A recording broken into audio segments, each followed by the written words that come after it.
In the mid-1930s, a committee was formed at the Eugene Park Commission meeting to talk about buying the butte for the park system.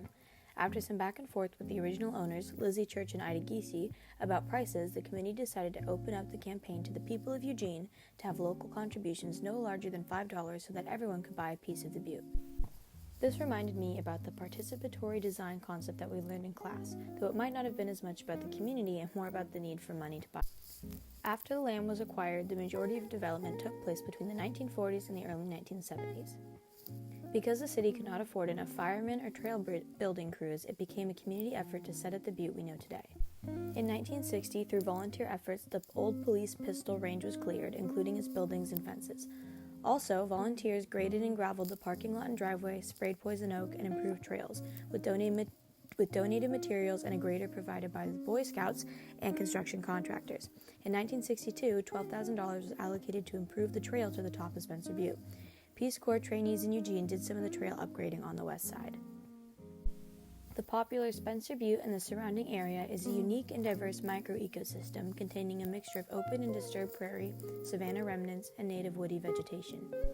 As outlined in a paper by Eric George Forsell, the area provides a number of ecological functions, such as a habitat for native plants, animals, fungi, and microbial life, a habitat for rare species, a connectivity for native species movement and gene flow. It contributes to maintaining surface water quality and quantity by providing infiltration and slow release into surface streams.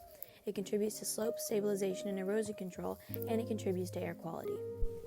Using the iTree software, researchers in 2014 were able to quantify in both dollars and units the ecological benefits that Spencer's Butte provides, as well as kind of categorize what the area did to mitigate the impacts of the climate crisis. They found that the tree canopy cover layer is a big determinant of the positive ecological impacts that Spencer Butte has, which I will discuss right now.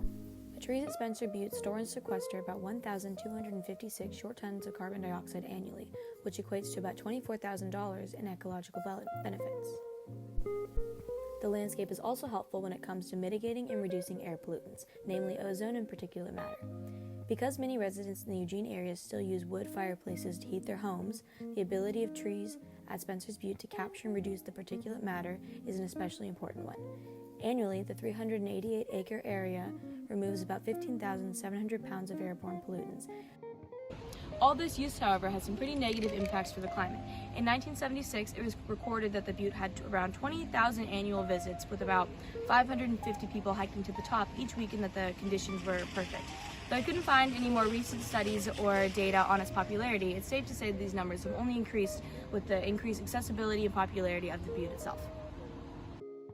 In terms of climate impacts, each car that makes the drive to the parking lot releases emissions and particulate matter from gas and the tires, and so do the vehicles that maintain the portable restrooms and the park service to continue to preserve the trails. In 1973, 9 University of Oregon landscape architecture design students focused on the precarious nature of Spencer Butte's ecology.